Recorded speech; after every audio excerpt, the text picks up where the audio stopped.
Hello and welcome to Peel Senior Link's Aging in Peel. I'm Pat Spatafora, your co-host for the program. Today's program, I think, is a topic that's going to be vitally important to everyone watching, and that's transportation for older adults and with older adults. And I'm delighted to welcome my guest, Jenny Vio, the owner-operator of Driving Miss Daisy. I think we're going to have a few movie analogies today, Jenny. Yes. 'Cause when I was thinking about the program, I don't know why, but thinking about transportation in general, and that movie, is it called Trains, Planes, and Automobiles? Okay. With Steve Martin? I think that's the title.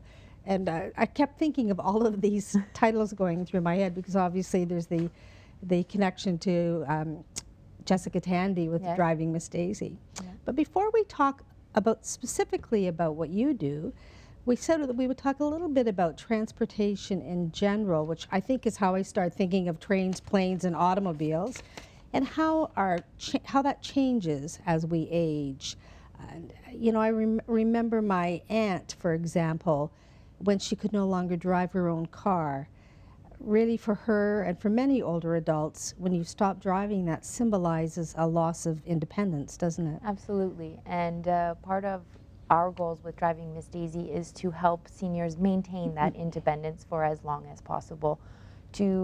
If someone does end up losing their license, that doesn't stop them from living their life, because people need transportation. If it's something as simple as grocery shopping or going to the doctor's appointment, or there are many things that people need to drive to be able to do.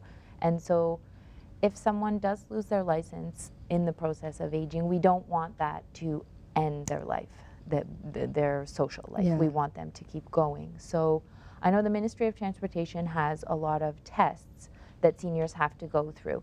After they hit the age of 80, they have to do a vision test and a written test every 2 years. And if they fail either one of those, their license will be revoked.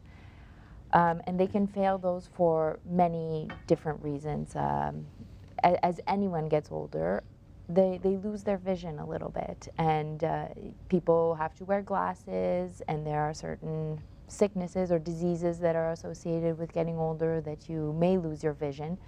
And that is the main reason why people lose their license, not because they lose the capacity to drive, but they lose their vision. Right. Reaction time slows down, people are a bit less aware of their surroundings, and if someone does end up losing their license, we don't want that for them to become depressed or lose their independence and their link to the outside world, basically. And that's something that I try to focus on, is helping people maintain that. We all like to maintain our independence. Yeah. Well, we'll talk maybe about some other forms of transportation as well, but since you're mentioning the ability to drive in cars and some of the tests that are available, you might find this interesting, because I think this is applicable for everyone, is that we just recently found a website. I won't name the specific site off right now, but what was interesting about it was for people who do still drive, it's for older adults. It's a site that helps you pick out the car that's right for you. Okay. So you can plug into this website, you know, if you have a little bit of a vision impairment, or perhaps you have some arthritis in your hand, so you want a steering wheel that's a little bit thicker. Mm-hmm. For me, I'm short. For me, it might be that I want a vehicle where I don't have to step up so far. Yes. Or to get into the car. When I have to get into our van, you would have a laugh watching me as I'm climbing in sometimes. But there, you know, you could have some mobility issues, and so you plug in essentially all of the things that you would want to have addressed in a vehicle, and it spouts out for you what the perfect vehicle would be. Really? Yeah, I thought that was kind of an interesting thing to look at. So for people who still do Are drive, able, yeah.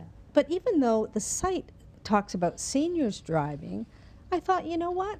I think some of these things are good for anyone, Any because you age, don't yeah. have to, you're quite right. You are more likely to have some vision impairment as you age, but you don't have to be an older adult to have a vision impairment, No.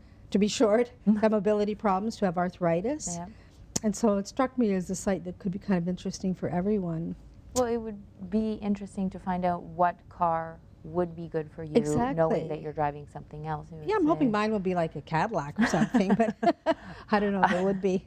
Right? You're hoping it. Yeah, something nice. I don't know and whether fun. it also, I didn't look closely enough to see whether it gets you to put in your price point as well. That would be a big issue. Yeah. Yeah. But in addition to cars, there's bus transportation, taxis, trains, planes. I'm wondering, I don't know how much accommodation there is with some of those forms of transportation. And then of course there are parallel transit systems specifically designed for people who may have some level of impairment, right? Well, I know the TTC in Toronto, they have buses that are adapted to seniors Yeah. and those with disabilities. The bus can lower so that people can get Yeah. on a bit, they can get on a bit easier. And they have a wheel trans system, which if you need a doctor's note to be able to access the wheel trans and you call them, you can take a wheelchair on the wheel trans or a motorized scooter or something like that. And it's a really great service. It's just you have to be able to wait a little bit because they give you a time window saying that we'll pick you up between 10 and 11, and then when your appointment's over, we'll pick you up between 12 and 1 or something like that. So for someone who wants immediate service, Wheel-Trans is maybe not, because I know my grandmother had Wheel-Trans because she was in a wheelchair, she'd broken her hip. And it was very great service because my parents could not take her in a wheelchair. So it's just that my parents had to give, a bit more time at the beginning, a bit more time at the end. So it was for someone who did not have a tight schedule. And but it was for someone who couldn't be transferred out of their wheelchair or something like that. So there are services available to adapt to that population. It depends on what the person's needs are, what their expectations are, and how they want to get around, because there are different levels. Like I know my grandparents, they also took taxis quite a bit. But as you said, getting in and out of certain types of cars. Right. It's not always easy. And it's not just the climbing up, which I was joking about a bit, but sometimes some cars are very low as well, which make it difficult Well, for people who have back problems or knee problems, falling into the car might not be a problem, but then getting themselves up out of the car might be a big problem. So these are things to think about when seniors are choosing their method of transportation. They need to think about what can they do and what do they need while they're out and about. And what do they want to do? Because I don't know whether some of the services are available more for taking you to doctor's appointments, for example, and maybe not for some of the more social activities, Well, or they may not be planned around when you want to engage in the social activity. I know Wheel-Trans will take you where you want to go, whether it's to an appointment or a social activity. I've seen Wheel-Trans dropping people off at the mall. And so they are available. You just do need that doctor's note. So if you don't have enough of a disability to get the doctor's note, then you won't be eligible for Wheel-Trans either. So the other thing that just kind of struck me as you were talking, Jenny, when people lose their license, for example, and one thing we haven't talked about is just the fact that we have people who live in very urban, population dense areas, and then people who live in rural areas.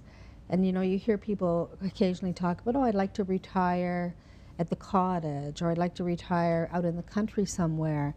But I think, I'm guessing a little bit, this isn't really my field, but I would imagine that is even more of an issue if you then lose your license and you're living miles and miles away from the nearest grocery store or your doctor. Absolutely, because this type of service, like the public transportation of a city, would not be available if you're living further out in the country. So Wheel-Trans would not be able to come and get you, or the bus system. But I knew about the bus. Depending on where you live. Well, the Wheel-Trans will only go where the TTC goes. So if you live outside of the TTC area, then you wouldn't have access to Wheel-Trans. Taxis can get pretty expensive and might not be adapted to someone if they've lost their license for whatever reason. They might not be able to get in and out of a taxi. And family members may live far away, might not be able to, come and get their parents or their aunts or uncles all the time. So living far away from family and from a city and from types of services that are available in the city can be a big issue for people living in the countryside, because as you said, there isn't anything to help them out once they're living out there. So if we don't do something to help people to maintain their independence in transportation, they could become pretty isolated, couldn't they? Absolutely. That's one of our main focuses, is to prevent social isolation, because someone who cannot drive anymore, they're not comfortable taking public transportation, they don't want to take a taxi, they don't go anywhere. They may stay at home, not see anyone from the outside world, lose all contact with friends, and the only time they would see someone is if family came to visit. And that can be very, very isolating for someone who, even if they didn't go out all the time, they probably went out some of the time and got to see different people, their friends, or even just go to the grocery store, talk with the cashier, some simple social interactions like that. If they don't have that anymore, they probably would feel very, very alone, cut off from the rest of the world. And this Driving Miss Daisy's services is geared towards helping people avoid that situation of the social isolation, which is a very big problem as the Canadian population is aging. And so when you think about some of the things we've been talking about in the first part of the show today, the geography, the changes in somebody's physical capabilities, perhaps, it sounds like those are all the kinds of things that really were driving the need that you identified for a service like Driving Miss Daisy. Absolutely. Would that be fair to say? That would be fair to say. I did a bit of research. Right. I did a market study to sort of figure out where there was a need and if there was actually a need for this type of service. And the numbers were quite staggering, that Canada's population is aging. The baby boomers are hitting the senior age group, and we're just at the start of the baby boom right now.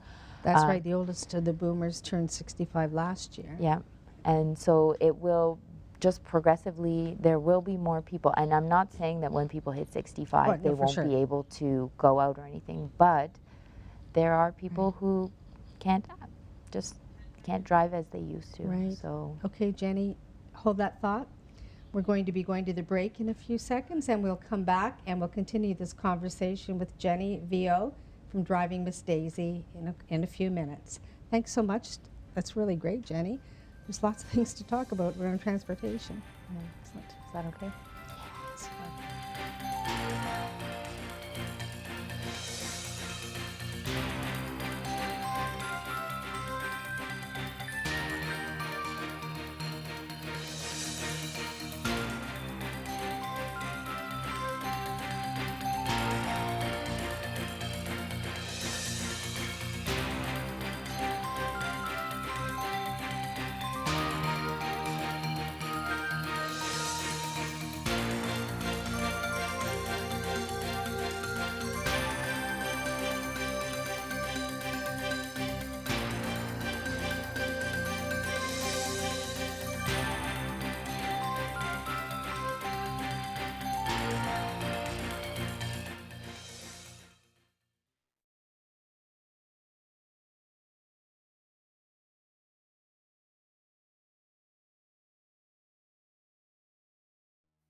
Welcome back to our viewers.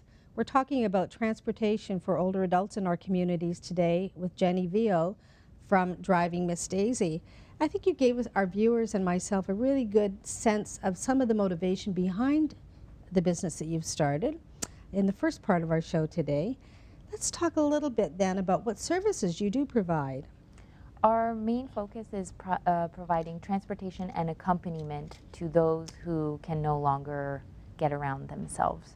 So our trips include transportation, but it's not just a taxi service. We are there. What people say is a taxi is door-to-door service. We provide through-the-door service, which Excellent. I like that. Can help someone get ready before helping them to the car, and then wait with them or do grocery shopping with them, or whatever event they're going out to do. We can do that with them and be there to drive them back. So it's not just a pickup and a drop-off. It's accompaniment throughout the whole process. So is that more than one, like is there a driver and somebody accompanying, or No, so one it's person? the driver, myself, who is, That's you. yes, that's me, who is driving, and it's not a backseat service. It's not like a taxi where someone sits in the back. They sit beside me, we chat. It's a comfortable ride, and I get to know the people that I drive as well. So there's that relationship that is created, and all of my clients have said that it's really easy to chat with me, and they enjoy it. So You are easy to chat with. oh, thank you. So that's some of the feedback you've been getting. Yes. They're comfortable, easy to chat with, which probably is a pretty important thing if you're on your way to a doctor's appointment, for example. Well, some people, depending on if they're going to a doctor or if they have to go to the hospital for a different procedure, they might be a little bit nervous. And to chat with me sort of helps them forget where we're going, and it's kind of like we're out for a drive, just two friends going for a coffee or something, and so we chat, we talk about something other than the appointment, and helps them become more relaxed and take their mind off where they're going. Right. So Is the vehicle itself specially adapted? we have a Mazda 5, which is a car that's not very low and it's not very high, so it's a level that's really easy to get into. And I have a couple of accessories that help people. I have a cushion that sits on the seat, so when you sit in the car and you want to swing your legs into the car, the cushion swivels. Okay. And I have a little handle that hooks into the door of the car, which will help people, just give them something a bit more to grab onto as they're getting in and out of the car. So the car is very easy to get in and out of, and we have a couple of accessories that help people do that Getting as well. in and out can be such a challenge, can it? Especially for people who are in pain, knees or back or anything like that. And Well, I've noticed that it sometimes is difficult, sometimes, for people. They might get their behind on the seat, but they have more difficulty than lifting their leg into so the swivel cushion, I think, can be very helpful it is in that very respect. helpful, and I'm there throughout the whole process to, lift their leg up, help them a little bit. So it's an extra touch that just isn't there when you're taking other methods of transportation. So Now, my understanding, Jenny, is that your service benefits not only older adults, though, but also children and I can be the link between children who live far away and their parents who are seniors, that they may like to be there every day, but they can't be. So I can be that person who is the eyes and the ears for the children who want to know how their parents are doing, want to know that everything is okay, and I can let them know that. So, I can go into the doctor with the senior, for example, take notes on what happened in the appointment, and then after the appointment call their children to let them know, well, this has changed, this is doing well, this will stay the same. And because sometimes older seniors may forget, or they may be nervous that they don't pay attention to what the doctor is saying, I can be there sort of as a what do we call those people who take notes in the courtroom? And court reporter? Yeah, not really that word, but But for anyone going to a doctor's appointment, whether you're a senior or not, it's good to have somebody there, to take notes, so that you have somebody else helping you to remember what's being said. People are nervous in this type of appointment, and when you're nervous, you may forget things or overlook certain things. So the sort of backup to someone who is at the doctor's office. So where else do you go? Tell me about some of the trips that you've had, some of your experiences, Jenny. Well, my one best experience up to date was taking a lady. She's ill, and she hadn't been outside of her home for quite a few years. She's in a wheelchair, electric wheelchair, and she couldn't get out. So people came to visit her, and she hadn't been out for quite some time. And her daughter had recently bought a house in downtown Toronto, and she'd only seen pictures of it. So she really wanted, when we were talking about what could we do, we could go out together, what could we do, she said, I really would like to see my daughter's house.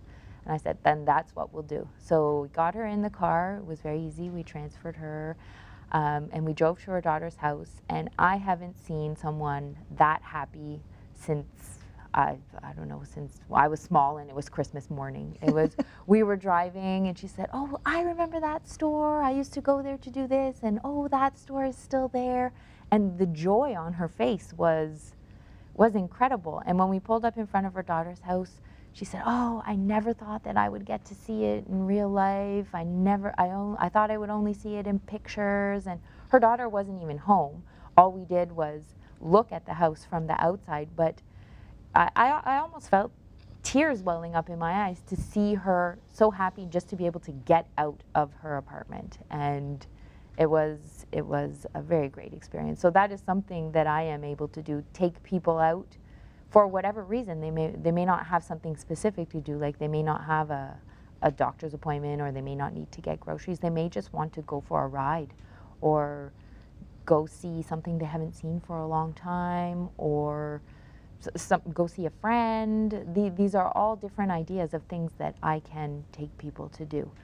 And it helps avoid social isolation, as we were talking about before, that people who cannot drive themselves to these things, well, I am here to help them with that. So it's very helpful to people who can't do it anymore. So really, to ask you about a typical trip, there really isn't a typical trip, No. is there? It sounds like it's very customized and personal for the individual. Absolutely. What the individual wants and needs, I try and do my best to adapt to whatever it is that they require and what they want, what would make them happy. Because my goal is to make people happy with the service and happy helping them do something that will make them happy. So like you said, there is no typical trip. I've done a number of different things. I've taken people to do the mundane things like grocery shopping and doctor's appointments and stuff like that. But I've also taken people, they just want to go out for lunch. They have a favorite restaurant that they haven't been to for a long time. They can't get there anymore, so we've gone out. We've had a nice lunch. And there are many, many, many things that people can do and I can help them with. So That's excellent. yeah. There's so many things I'd like to discuss with you, Jenny, because I think it's such a huge area, but I want to make sure we get to some of the key things that I know you wanted to share with our viewers. And one of those would be to tell us about what a daisy bouquet is. The bouquet is something that is geared towards the children of seniors or someone with a disability who can't get out. And the daisy bouquet is, like I was talking about before, being the link to the children of the seniors and the seniors themselves. So it includes daily checkup calls, reminder telephone calls if someone's taking a certain type of medication that needs to be taken at 5 p.m. or whatever the time may be. I can give a call and say, oh, don't forget to take your medicine. It's just the sort of helping someone remain independent in their home for as long as possible and giving feedback to the people who care about them. So the checkup call, making sure they have, if they've run out of butter and they can't get out, I can pop over, grab them some butter and take it to them and say, oh, I don't have this thing that I need, and I can get that for them. So, you know, checkup call, just see everything is okay. Are you feeling anxious? Are you feeling comfortable? Do you have everything that you need?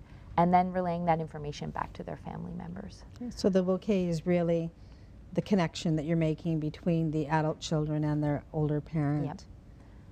And just to make sure that they're informed about what's going on in their parents' life. I'm not there to replace them. I'm just there to, I'm not there to replace the children. I'm just there to help the facilitator, link. a connector. A connector, yes. And just to make sure that everybody's happy in the whole process. Right. What about some of the insurance and liability issues? I know you wanted to share that with our viewers today. Well, we have a special commercial vehicle insurance which covers any trips that I do with a client in the car, and it covers anything that could happen in the car. But we also have a liability insurance which covers everything outside of the car, because the auto insurance only covers what happens when you're in the car, obviously. So this liability insurance covers, for example, if I was walking with someone to their house and there was some ice and we slipped, someone slipped, I slipped, or the person slipped, that liability insurance would cover these kind of accidents that are outside of the car, so that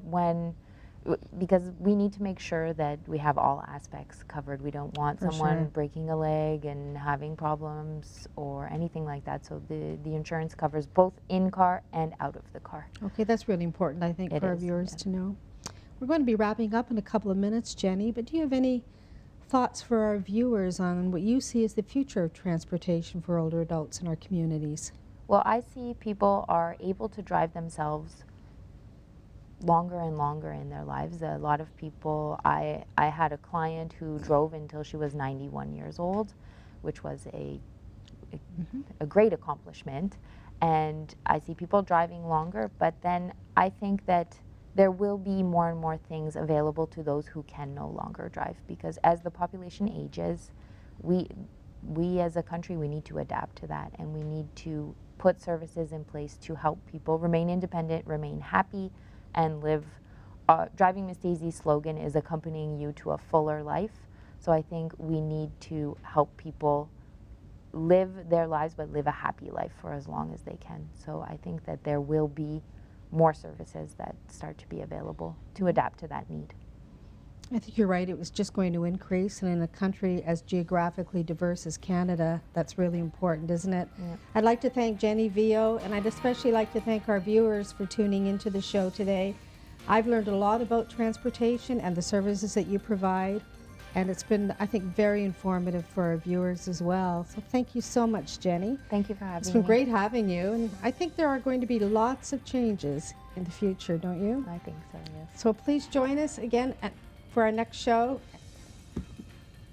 We'll have lots more to say, I think, about transportation. I have to watch that movie now. Yeah. Driving Miss Excellent. Daisy.